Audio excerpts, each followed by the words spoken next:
Então, pessoal, estamos aqui de volta com o nosso podcast de Médico e Louco, onde todo mundo aprende um pouco. E trouxe de novo o Dr. Antônio Trevisan. A conversa passada gerou um tanto de pergunta interessante, e aí eu convidei novamente o Dr. Antônio Trevisan, que é disparadamente a pessoa mais sofisticada, intelectualmente preparada da nossa equipe. E hoje a gente vai passear, Antônio, por alguns conceitos bem chave, bem elementares ali da psicanálise, e que são termos que as pessoas conhecem, às vezes fazendo talvez um uso inapropriado até. A gente discutiu disso, da questão de dar nome, dos nomes, e de esvaziamento dos termos técnicos, muitas vezes quando cai no uso coloquial das palavras. Então, eu acho que não tem como a gente falar de psicanálise sem perguntar para você como é que é essa história do Freud com esse negócio de ego, superego, quem é quem, o que é isso, principalmente na questão do ego. O ego eu quero forçar com você, porque as pessoas tendem a dar uma interpretação negativa, acho que em torno daquela coisa do egoísta, egóico, egocêntrico. Então, o ego, quando fala assim, eu sinto que as pessoas têm um conceito negativo, né, de ego. Não quero conviver com o sujeito, não, aquele ali é muito ego, não quero conviver com aquela pessoa. Então, Antônio, explica pra gente, em termos técnicos, o que é aí de ego e superego, por que tem essas separações?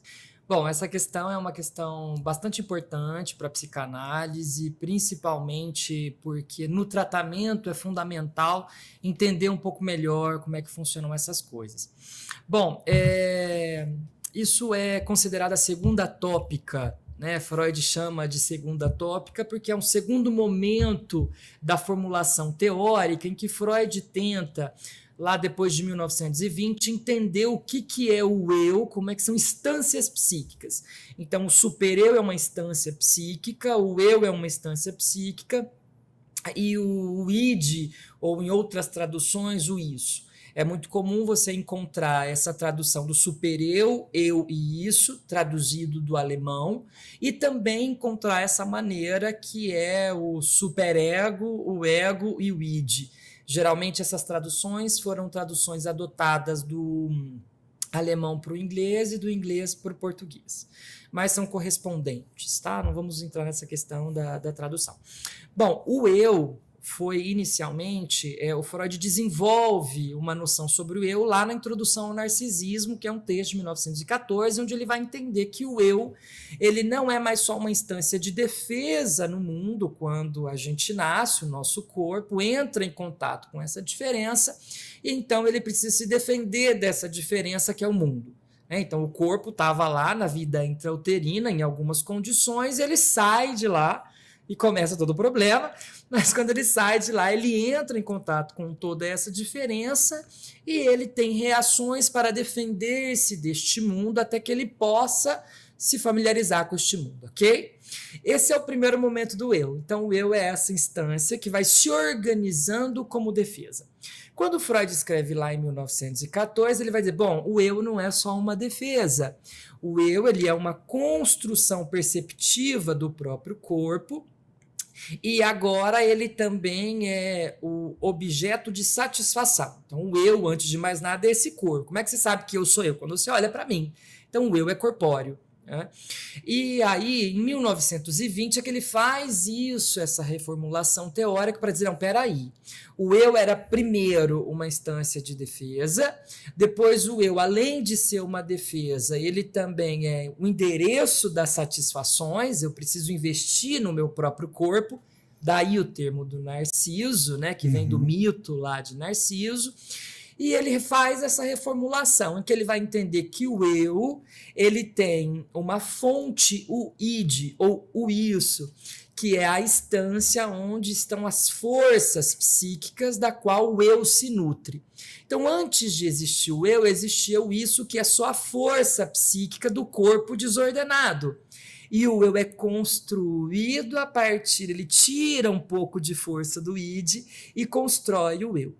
Mas o id é aquela instância que procura a satisfação do prazer, classicamente. Então, quando Freud formula esse segundo momento da teoria, o superego, o ego e o isso, é bem importante a gente entender, eu gosto de marcar cronologicamente. Então, primeiro Freud começou a entender o eu e o id. Tá? O superego ou supereu é uma coisa que aparece depois de 1920.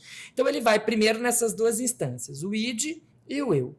O id é essa nossa instância psíquica que quer a estabilidade, quer a continuidade do seu próprio estado. Por isso que a diferença é um problema, porque ela interrompe o nosso estado. Por isso que o impedimento da realidade é um problema, porque ela intervém sobre a nossa continuidade. Por exemplo, você está dormindo, acende a luz, né? Então, o eu quer retomar o estado que estava antes. Então, o isso é essa dimensão que quer o prazer. O que é o prazer? A continuidade do próprio estado. E o eu extrai força desse princípio, que é o princípio que quer manter as coisas numa certa continuidade, para que ele possa se construir. Por que o eu, né? Quando o mundo retira os objetos da gente, o eu vai buscar no seu próprio corpo onde ele tem o controle. Então, por isso que Freud formula primeiro o id e o eu. O id é essa instância que visa continuidade. O eu é criado dessa massa. E aí o eu investe no próprio corpo, porque tomar o próprio corpo é uma maneira de dar continuidade. Né? Por isso que a nossa relação com o próprio corpo é sempre uma relação um pouco problemática. Né? Por quê? Nasce a criança, ele está descobrindo como é que o corpo funciona. Quando ele aprendeu, o corpo estica. Né? Aí ele está se dando conta de lidar com esse corpo maior. Daqui a pouco o corpo estica de novo. Quando ele aprende a lidar, o corpo já está encolhendo. Então a relação com o corpo e o eu é sempre uma relação um pouco desencontrada. A gente nunca está igual no espelho. Sim. Né? E isso é uma questão muito importante. Então, primeiro, Freud entende isso. O id e o ego. O ego é uma formação, uma instância construída a partir do id, de onde ele tenta atender essa intenção de dar continuidade. E a gente tenta manter o nosso corpo sempre igual, tá aí a estética e o mundo, né? Da estética para dizer disso, que a gente tenta manter aí o estado contínuo das coisas. E aí depois o Freud vai formular a questão do superego, que é uma questão um pouco mais complicada, que é o momento em que a gente internaliza a lei do outro. E essa lei do outro cria para nós a idealização e o ideal. Então, a partir do discurso dos cuidadores, sejam os pais, tio, periquito, papagaio, ele diz, tem que ser assim, tem que fazer de tal maneira. Isso é errado. Só é homem se for assim, só é digno se for assim. E a gente incorpora, toma essa lei e cria um eu que a gente gostaria de ser. Não tem um eu que eu gostaria de ser? Esse eu que a gente gostaria de ser vai formar a instância chamada de superego. Então, na clínica, quando chega o sujeito para a gente, ele chega sofrendo porque é um conflito entre o eu e propriamente o supereu. Por quê? Porque o supereu é o ideal que diz, você tinha que ser assim, você tinha que ter dado certo, você tinha que ter feito isso. Por exemplo, uma paciente que chega e diz assim, olha, eu dei errado, porque o fulano teve lá, estudou na mesma escola, tivemos os mesmos amigos, e o fulano tá X e Y.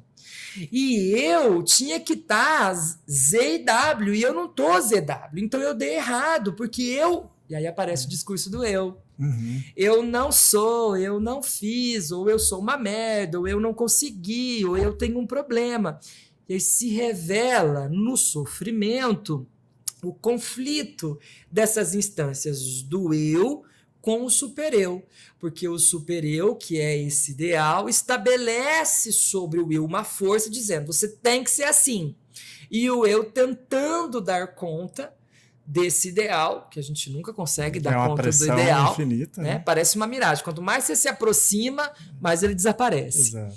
Então, o sofrimento, por exemplo, na clínica da neurose, ele deriva disso. Um eu que chega no consultório e diz assim, eu vim aqui porque eu preciso buscar força. Não sei se já aconteceu na Sim. psiquiatria, mas eu preciso fortalecer o meu eu. Sim. Eu preciso criar condições para sair dessa situação. Eu não sei por que eu sou tão dura comigo mesma. Então, esses diálogos internos que o sujeito que está sofrendo não é propriamente o doente, porque sofrimento não é a mesma coisa que o patológico, mas que apresenta o mal-estar, é esse sujeito que chega com um conflito porque ele acha que ele tinha que ser outra coisa que ele não é. Entende? Então, essa questão das instâncias que o Freud chamou de segunda tópica, ele tem esse conflito que, por vezes, pode levar o sujeito aí a cair doente, que é impossibilitado de escolher, impossibilitado de viver a sua vida de acordo com as suas escolhas, porque a relação superegóica com esse eu é bastante autodegradante, né? Então, esse conflito ele aparece um pouco por aí. A gente sabe que esses termos técnicos, eles são difíceis de compreender e às vezes a sociedade, a cultura se apropria dessas coisas e tenta criar outros símbolos. Em filmes, desenho animado, você vai ver o anjinho do lado, o capetinho do outro, eles sempre discutindo uma coisa e outra, e a pessoa no meio sofrendo com aquele diálogo sem fim. Você acha que essa imagem ela tem a sua lógica? Sim. Inclusive, o Freud chega a mencionar essa dimensão da representação demoníaca, né, da presença psíquica de alguma coisa que não é o bem. Essa alguma coisa que não é o bem seria o id, porque ele visa o prazer. E a gente não pode acessar o prazer, ou a gente não pode estabelecer a continuidade por muito tempo na nossa vida, porque a gente vive em sociedade, né? Fomos civilizados, ou tentaram fazer isso. Então, o que acontece? Essa representação do mal, que é a nossa tendência a buscar a continuidade das coisas, buscar o prazer, por vezes nos leva a ser cruel, porque você visa o seu próprio prazer. Eu tô com medo de onde essa conversa vai levar. Pera aí, se o id é o capetinha, quer dizer que Deus é o superego?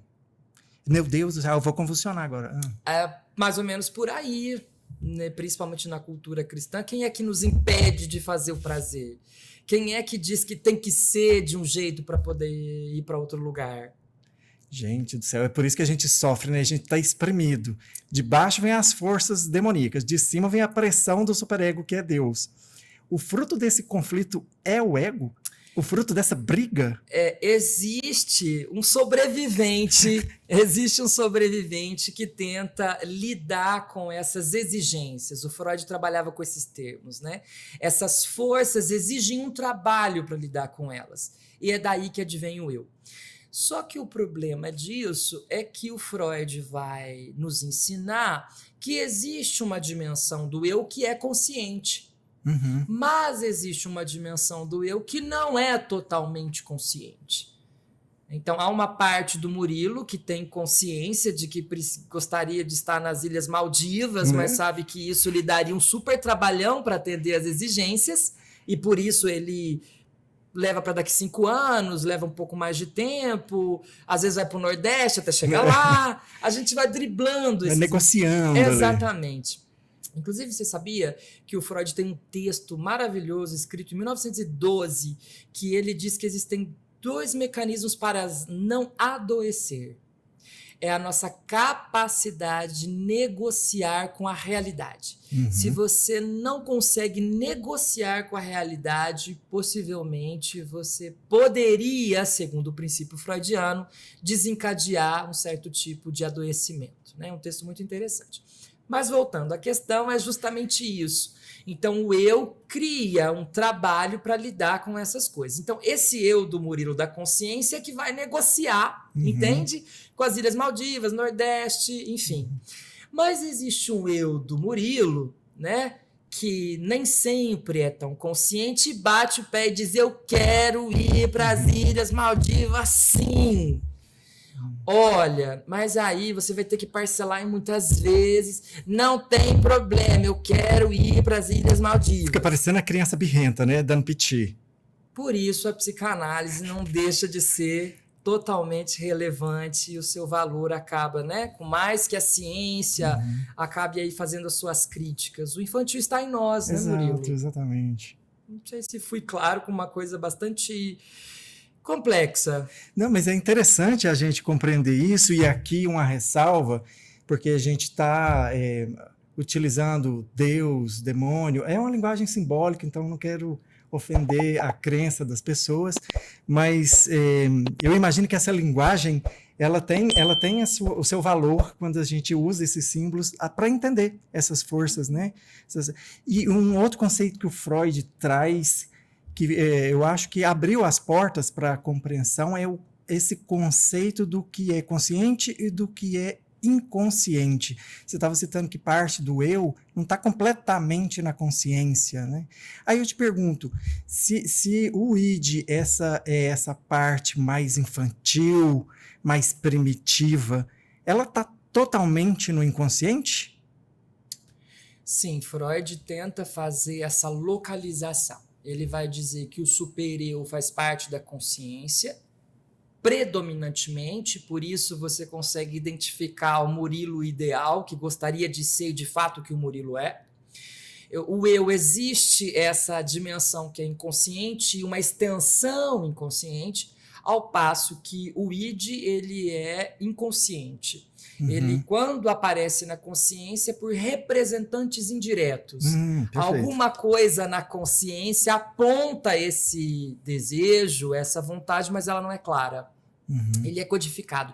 Inclusive, Murilo, é uma coisa muito interessante nas aulas, durante o tempo em que eu dei aula na graduação de psicologia, era poder esclarecer aquela dimensão que é muito comum do inconsciente, que é do iceberg. Já viu aquela imagem? Ah, sim. Uma pontinha do iceberg aqui e a coisa do fundo. Submersa. Exatamente. Essa leitura é uma leitura possível, não é que ela está errada, é uma leitura possível. Mas com a contribuição das escolas francesas de psicanálise, principalmente da escola lacaniana, existe uma contribuição muito importante. E a contribuição basicamente não tá uma pontinha em cima e a grande parte embaixo. Tá tudo em cima. Ah, interessante. A diferença é que tá tudo em código. Entende?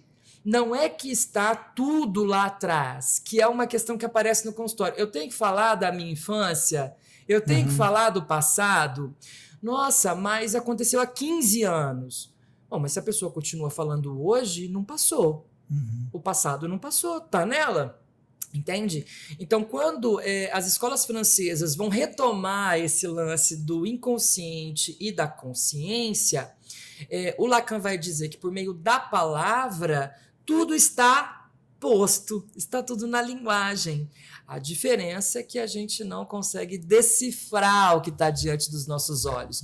Por isso, é tão importante que o sujeito venha para a análise e se ponha a falar. Perfeito. Entende? E sobre essa questão da linguagem, você disse que muitos desses dados, na verdade, não estão submersos, estão visíveis na superfície, mas codificado.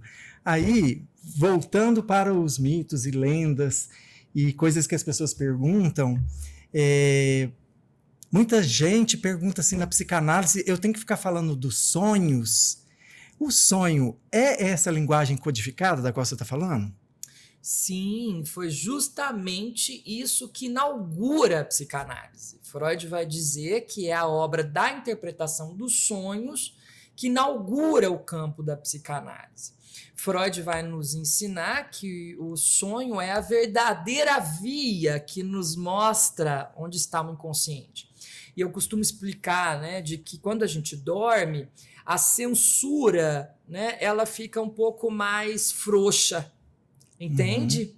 Mas mesmo frouxa, ela existe. E todo o conteúdo, ele vem até a consciência, só que ele passa pela censura. E ao passar pela censura, ele se deforma. Por isso o sonho é tão cheio de enigmas e tão codificado, tão sem pé e sem simbólico, né? cabeça, porque ele sofreu o efeito da censura. E ele revela algo sobre nós, algo com o qual a gente não pode lidar diretamente. Inclusive, isso é bem interessante, Murilo, porque as pessoas usam o tom da verdade, na maioria das vezes, num tom de agressão. Você vai ver, eu vou te falar umas verdades, ninguém nunca te falou a verdade. Então, esse estatuto da verdade sobre nós mesmos é um estatuto difícil, é um estatuto codificado, porque nós nos aproximamos de algumas coisas sobre nós, que teria o estatuto de verdade, cujo sonho é uma expressão muito lúcida, embora não simples, sobre as nossas próprias verdades, entende? Gente, então o negócio é o seguinte, sonho é importante. Aquela coisa de pegar o livrinho, anotar o sonho que você teve, isso é matéria-prima para o trabalho do psicanalista. É super legal anotar os sonhos. Os olhinhos brilham assim do psicanalista. Ele falou, eu tive um sonho. Né? Enfim, eu acho que é navegar sobre uma linguagem muito codificada, muito simbólica, que abre campo para interpretações muito diferentes, né? Muito complexas. Como um sistema de linguagem, você tem uma civilização inteira que fala uma língua. Quando a gente está falando de indivíduo, cada um tem a sua própria linguagem, né? Ainda que tenha elementos compartilhados. Mas sonho, as pessoas sempre perguntam da questão do sonho, é sempre às vezes até pro psiquiatra, ela traz essa dimensão do sonho para tentar responder algumas coisas para si mesmo, né? Mas, quando a gente fala de psicanálise, gente, vem uma enxurrada de perguntas. Eu recebi algumas perguntas e aí eu queria passar essas perguntas para você, assim, naquele papum meio Marília Gabriela, um jogo rápido. Bora. Então, vamos lá. Vamos para as perguntinhas que as pessoas fazem. Primeira pergunta. Por que eu repito padrões que me fazem mal, mesmo eu sabendo que são ruins para mim? Bom, o que eu poderia dizer, hipoteticamente, isso é bem importante, pessoal, porque a psicanálise ela tem essa dificuldade, porque cada caso é um caso. Então é muito difícil falar de uma maneira universal. Mas o que eu poderia considerar, se tratando desse aspecto, o sujeito repete porque é o que ele sabe. É o modo em que ele consegue dizer da própria história, dos seus maus entendidos e dos entendidos aí a partir da própria experiência. Então, por isso, mesmo sendo ruim, ele continua repetindo. O nosso cérebro ama a repetição, né? É uma coisa impressionante. Pois é, por isso que se aprende a falar repetindo, Sim. Entende? É assim que se aprende. Então, ele repete, mesmo sendo ruim, porque é o que ele soube fazer com aquilo que lhe aconteceu. Houve uma experiência inaugurativa, com a qual ele entendeu algo com que viveu, e aí ele passa a repetir isso. E na maioria das vezes sem a possibilidade de escolher dizer outra coisa, então por isso ele continua repetindo, ainda que isso lhe traga prejuízo. Perfeito. Vamos lá, perguntinha número 2. Por que eu sinto ansiedade ou angústia sem um motivo aparente? Não tem um gatilho. Isso eu vejo muito essa pergunta. Eu tive uma crise de ansiedade, mas eu não sei por quê. Não tem um motivo, não tem um gatilho. Por que isso acontece? Essa pergunta também bem curiosa. Bom, alguma coisa acontece e toca o eu do sujeito. Essa angústia é do eu inconsciente. Que é uma extensão do meu eu da consciência. Isso é muito interessante, muito importante. Não é que são dois eus, entende? O eu da consciência é uma extensão desse eu do inconsciente que é cifrado. Então, alguma coisa acontece na experiência que mobiliza o aparecimento do sujeito do inconsciente. Então, isso é muito importante na clínica, tá? Então, às vezes a pessoa chega e diz assim, olha, eu não sei o que aconteceu comigo e eu fiquei angustiada. E eu disse, mas o que você estava vivendo naquela época? A primeira vez que você teve essa crise de pânico, por exemplo. Não, foi do nada. Do nada, me conta como era a sua vida. E aí, né, com uma boa investigação e com essa fala livre, alguma coisa se manifesta de por que aquilo foi mobilizado. Aparece alguma coisinha ali. O fato é que os gatilhos existem. Às vezes a gente não entende, não está na superfície, não é tão óbvio.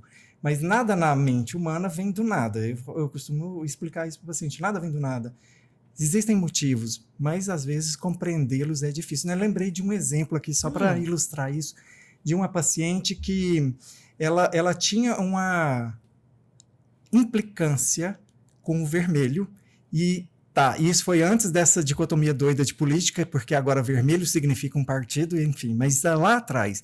Ela tinha uma implicância, ela não gostava de pessoas próximas a ela vestidas de vermelho e tinha uma implicância particular com isso. E depois, lá na psicoterapia dela, conforme a coisa foi avançando, ela conseguiu lembrar de um evento em que ela sofreu abuso de um homem que estava vestido com a camisa vermelha. Então, o gatilho do vermelho estava muito soterrado nos mecanismos de defesa dela, né? Ou seja, tinha um motivo para ela implicar com o vermelho? Tinha. Ela não tinha consciência disso. É desses gatilhos que a gente está falando, né? Exato. Outra perguntinha de paciente. Como é que a psicanálise pode me ajudar a lidar com trauma? É nesse exemplo, né? Como é que a psicanálise ajudaria essa personagem que sofreu abuso de uma pessoa usando uma camisa vermelha? Como é que ela desvincula isso? Bom, essa pergunta é bem interessante, que é o seguinte, a maioria das pessoas chegam ao consultório, contam a própria história e perguntam assim, bom, eu já sei, e agora, o que é que eu faço para mudar? E, na verdade, esse saber é um saber parcial. Existe um saber que está por vir à medida em que ela fala. Então, não dá para fazer nada antes que você saiba alguma coisa. Os franceses têm uma expressão que chama savoir-faire, que significa saber fazer. É preciso saber mais sobre si para que alguma coisa seja feita. Porque, caso contrário, o seu feito é uma repetição. Entende? Então, assim, é falando. E eu gosto de usar, Murilo, a concepção de trauma como marca. Então, existe uma marca que desencadeia respostas. Entende? Então, durante a nossa vida, pode existir eventos que produzem uma marca e essa marca desencadeia a mesma resposta que te leva a um sofrimento compulsório. Perfeito. Então, na sua pergunta de como é que a psicanálise pode me ajudar? Bom, pedindo para que você fale disso. É falando da própria história que os rumos vão se desenhando, até para que as descobertas aconteçam, para que as coisas possam vir à consciência, e é a partir disso que vem a consciência, a partir disso que você se dá conta que as coisas podem se transformar. Caso contrário, é uma tentativa de fazer de fora para dentro. Exato. Entende? Perfeito. Então, quando você demanda para o psicanalista uma resposta pronta, você está pedindo, faça de fora para dentro. E o analista diz a você, me diga você, ele está propondo, vamos de dentro para fora. A próxima pergunta, eu acho que ela está tão encaixada nisso, ela é uma sequência do mesmo pensamento, porque é o seguinte, como eu posso entender essas minhas reações impulsivas e mudar o meu comportamento automático? Bom, isso é uma questão muito delicada sobre esse termo entender. Quando o sujeito já está num processo de análise, o próprio Freud dizia ao analista que ele não deveria procurar entender rápido demais as coisas. Entende? Então, por exemplo, quando o sujeito começa a falar na associação livre, a regra de ouro é fale tudo o que se passa por sua cabeça, tentando, inclusive, combater o super-eu, que diz assim, não fale isso, não fale aquilo, isso é feio. Bom, então, uma análise ela não é conduzida predominantemente tendo como direção o entendimento. Existem muitas coisas que o sujeito fala que a gente não entende por que ele fala. E nem ele mesmo entende por que ele fala. né? O ato falho, quando ele troca uma palavra, quando ele esquece de dizer a coisa mais importante, isso constitui um enigma. E a gente não pode querer entender tudo rápido demais. Isso levaria o tratamento a um fracasso apressado. Então, na verdade, é importante colocar um certo protagonismo dessa coisa que a gente não entende. Até porque ele vem para uma psicanálise porque ele não entende alguma coisa. Sim. Então, é preciso preservar o que não se entende para que a gente possa investigar. E ao investigar é que a coisa vai acontecendo. Não é, agora eu entendi, agora eu vou fazer diferente. Não, isso é da ordem, né? Por exemplo, aí de outras teorias que têm como base esse princípio. Na psicanálise, a gente vai vivendo o que vai dizendo e diz o que vai vivendo. Entende? Então, é justamente preservar esse enigma que nos ajuda a ir longe. Eu não posso dizer rapidamente, então vamos entender, isso aqui é isso aqui, isso aqui, isso aqui. Não, olha, não entendemos.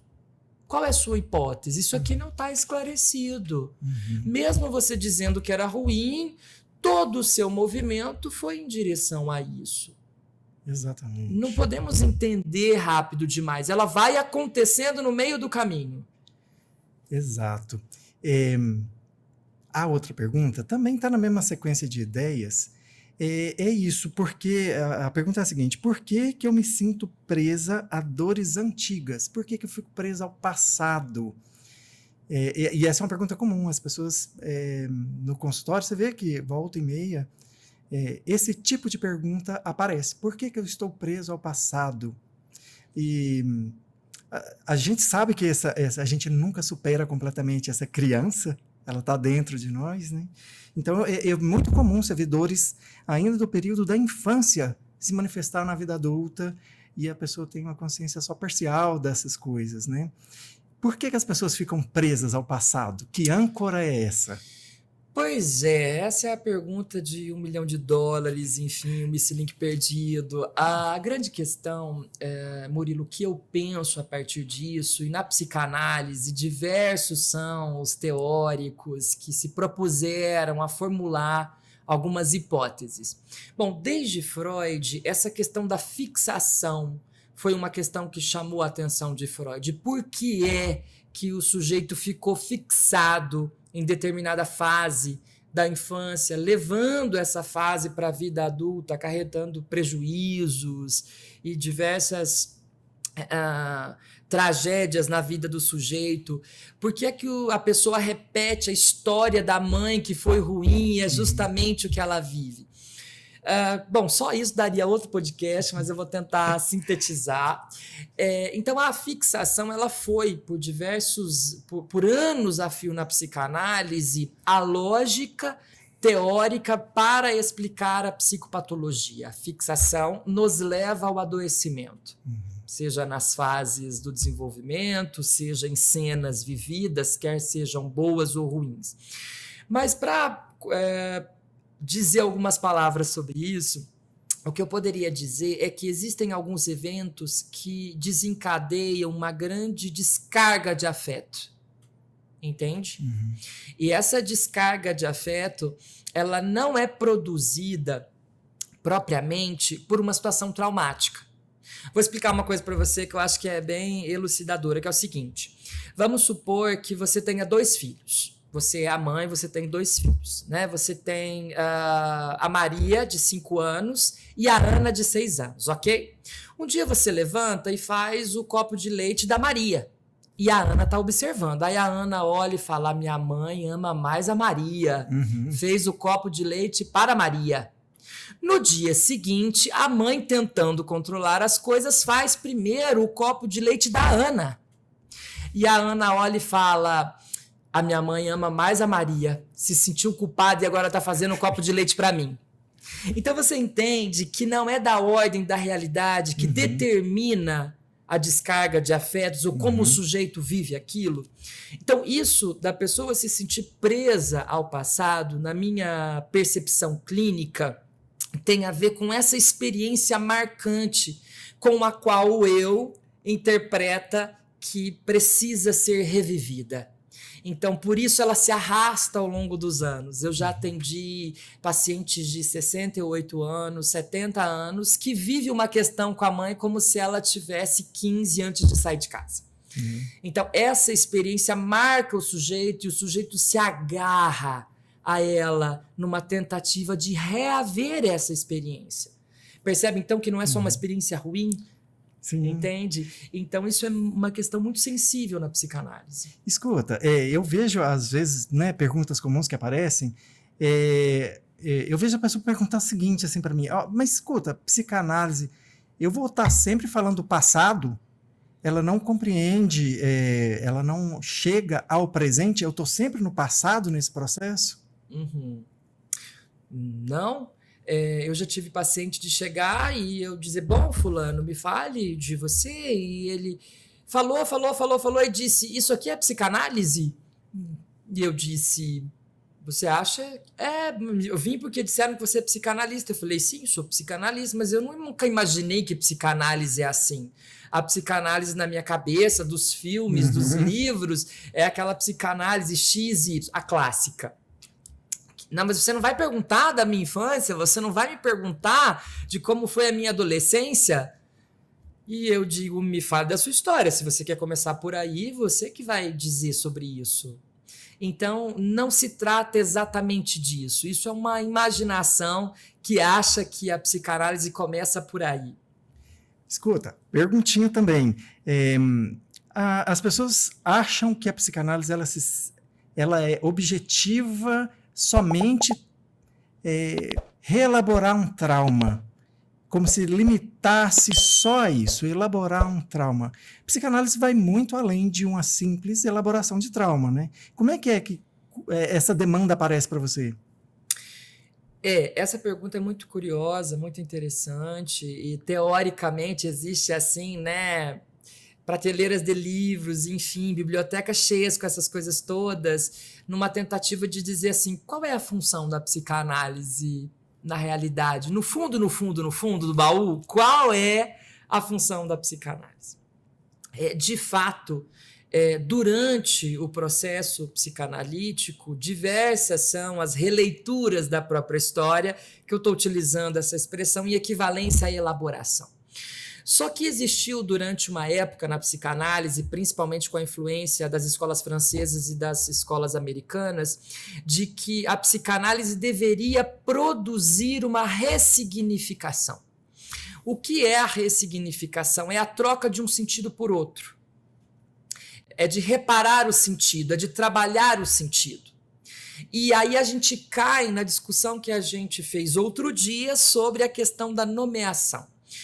É fato que algumas coisas da nossa vida, que em algum momento tinha um tom negativo ou uma determinação ruim, eu não vou sair na sexta-feira 13 porque sempre que eu saio acontece X. Existem esses mitos que povoam diversos. Eu não vou conhecer esse cara porque ele acabou um relacionamento em 6 meses. E eu escutei uma vez dizendo que relacionamento amoroso é igual banheiro. Nunca é bom entrar quando o outro está saindo. Você sempre vai pegar um mau cheiro. Então a pessoa tinha essas lendas, entende? E é fato que ao tratar a si mesmo, as lendas, os mitos também são tratados. Mas achar que a psicanálise vai sempre produzir um sentido para o sentido, que vai trocar o sentido, que vai trocar o sentido, isso é atualizar uma neurose. Né? Exato, fica redundante, né? Isso, e na verdade, no que eu compreendo, a psicanálise pode, tá? Permitir ao sujeito criar o lugar da dessignificação.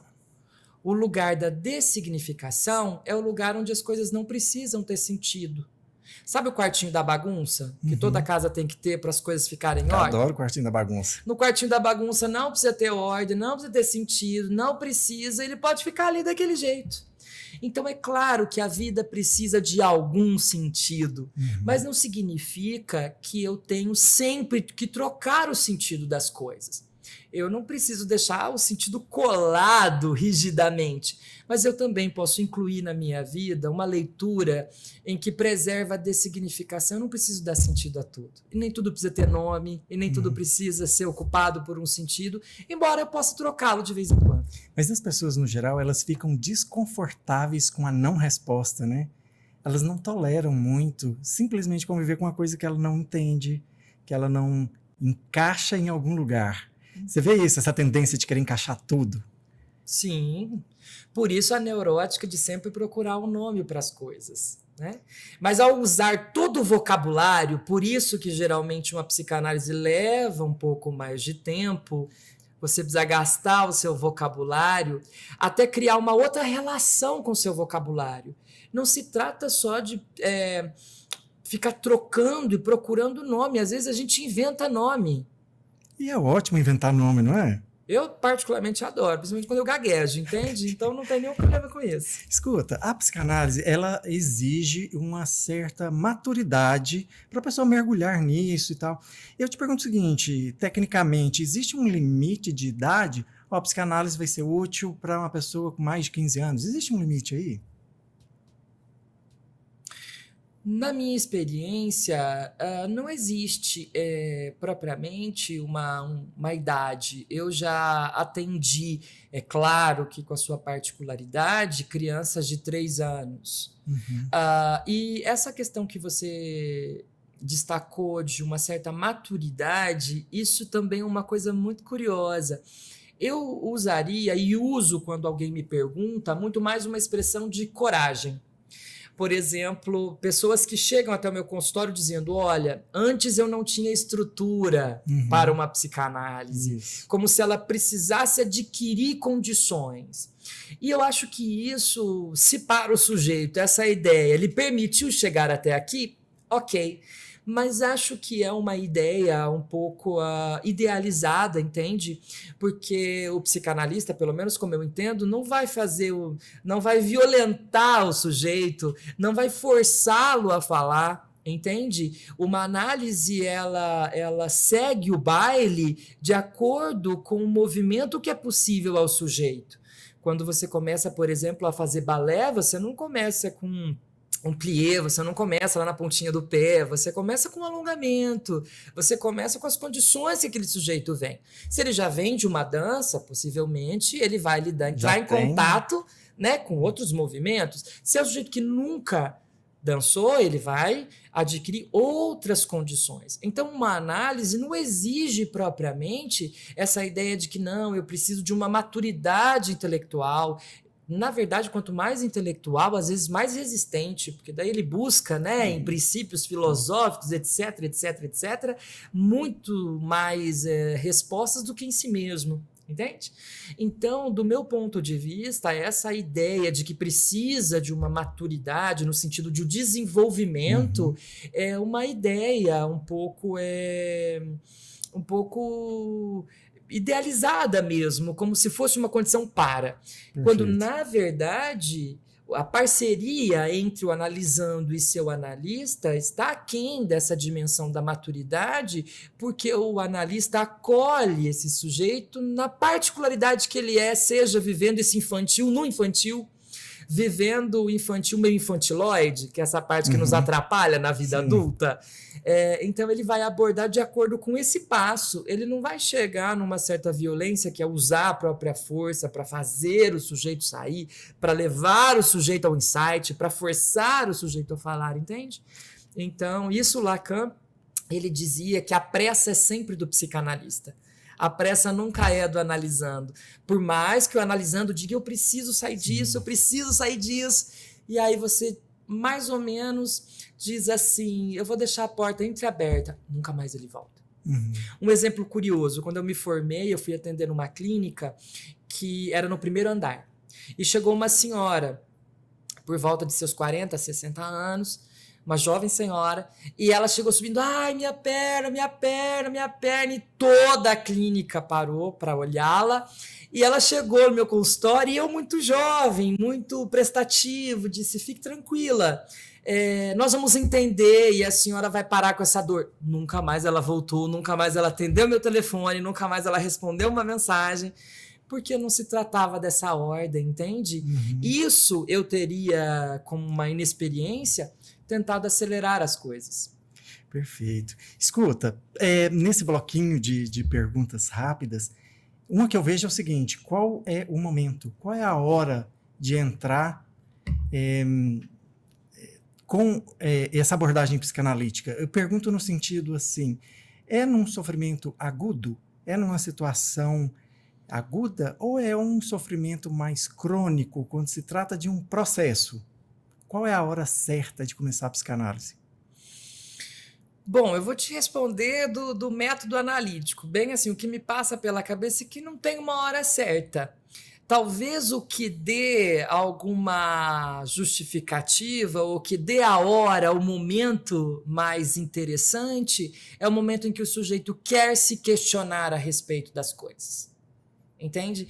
Então, claro que num sujeito que está, por exemplo, num episódio de uma questão de suicídio, talvez seja mais difícil de fazer um questionamento a si mesmo e fazer uma fala, talvez esse momento seja menos propício, né? Precisa da intervenção medicamentosa, precisa de uma abordagem mais direta, para que depois talvez ele possa entrar num processo analítico.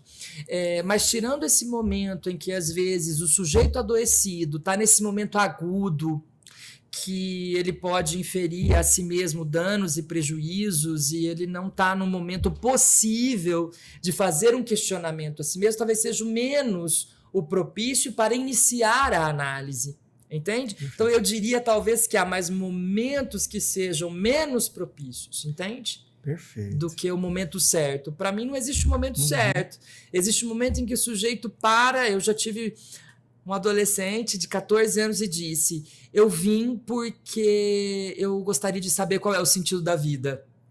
Aos 14 anos. Né? E eu disse: bom, então venha mais vezes. Venha outras vezes. Você vai elaborar muita coisa ainda, pois né? Pois é. Então, eu tenho uma última pergunta, eu juro que é a última. Gente, mas isso é tão comum. E eu preciso fazer essa pergunta, não tem como fugir dela. A gente falou sobre identificar qual seria o momento, a gente falou sobre maturidade versus coragem para enfrentar o processo. A gente sabe que a participação do sujeito nisso é importante. Então, eu quero condensar isso em uma situação que eu vejo repetidamente no consultório. A pessoa inicia o processo, seja na psiquiatria, seja na psicologia, porque ela é forçada por alguém. Então, a esposa que obriga o marido a fazer psicoterapia, a mãe que obriga o filho a fazer psicoterapia. Você acha que nessas situações onde a pessoa é forçada a entrar num processo, entrar num tratamento, isso gera um bloqueio? Isso vai interferir no resultado? Murilo, certamente essa contingência externa que impõe ao sujeito, isso vai deixar uma marca. Na maioria das vezes, uma marca negativa. Por exemplo, eu já tive situações a mãe trazer a adolescente e ela entrar no meu consultório bicuda, assim, né? Aquela coisa bem adolescente, assim, tipo, tô aqui obrigado. E eu disse: bom, fulana, eu sei que sua mãe lhe trouxe aqui, mas eu não quero falar. Eu falei: bom, então eu não trato quem não quer se tratar. E não sou eu que vai forçá-la a ficar aqui, então nós vamos parar por aqui. Ela olhou para mim assim: sério, você vai me mandar embora? Eu falei: sim, você disse que não quer estar aqui, então não há razão de estar aqui. Eu não vou tratar quem não quer estar aqui. Então eu vou falar um pouco. Né? Eu não sei qual efeito isso teria. Para mim, o efeito seria: bom, ela não quer se tratar, e para mim, enquanto psicanalista, é fundamental que haja alguma vontade de estar ali. Caso contrário, não há tratamento, ok? E para mim era muito que natural dizer: se você não quer estar aqui, vamos encerrar. E eu não sabia que efeito isso teria. E ela se pôs a falar e se tratou comigo, acho que 4, 5 anos, entende? Então, isso, de fato, essa imposição, em nenhuma instância, ela colabora para que o sujeito se disponha, obviamente, a se laçar, se lançar a um trabalho psicanalítico. Muitas vezes eu vejo isso como um bloqueio inicial, a pessoa não quer, ela tem medo, enfim, N fatores, e depois ela começa a relaxar e aí ela entende a necessidade e ela aceita. Então, às vezes, é só uma etapa a ser superada, né? Antônio, Sim. muitíssimo obrigado por Agradeço. suas respostas, suas contribuições. Agradeço muitíssimo. Eu sei que, gente, é um oceano inteiro de perguntas, então fica aberto aqui para vocês. Se vocês quiserem fazer algumas perguntas, a gente pode no futuro chamar Antônio novamente para ajudar a gente a entender esse misterioso ser humano. Muito obrigado a todos. Tchau, tchau.